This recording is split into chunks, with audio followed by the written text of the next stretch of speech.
Hello প্রদীপ। হ্যাঁ ভাই, শুভ নববর্ষ। কেমন আছিস? না, এতদিন পর খবর নিলাম বলতে মানে মাঝে মধ্যেই দেখ আসলে সময় তো হয় না। আমি তোর কথা প্রায়ই ভাবি।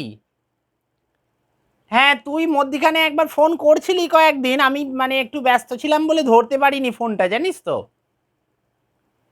হ্যাঁ, ব্যাপার বলতে তুই অত রাগ করছিস কেন? না না, ব্যাপার সেরাম কিছু নয়, বলছি শোন না, এই 1,000 টাকা মতো হবে রে তোর কাছে? আমি আমি 1 মাস পরেই তোকে দিয়ে দেবো।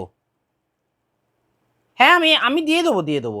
আসলে একটু আটকে গেছি রে, একটু দরকার ছিল।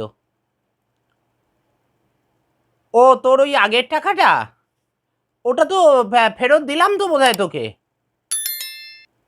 ও, ওটা ফেরত দিইনি? কত, 6,000 টাকা? আচ্ছা আচ্ছা, ওটা দেওয়া হয়নি না?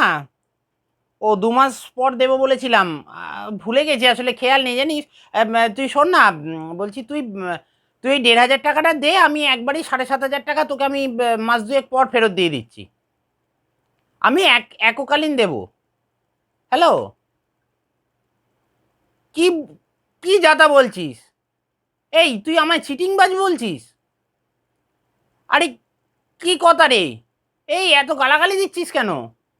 আরে, খুব দরকার ছিল বলেই তো চাইছি। হ্যালো, যা, কেটে দিল। হাহ, এই হচ্ছে আজকালকার বন্ধু। ছাড়ো। এই শুনছো? বলছি শোনো না, তুমি এক কাজ করো, ওই আলমারিতে যে 5,000 টাকা আছে, ওইখান থেকেই 1,500 টাকা দাও। আমি দেখছি জিনিসটা কিনে আনি।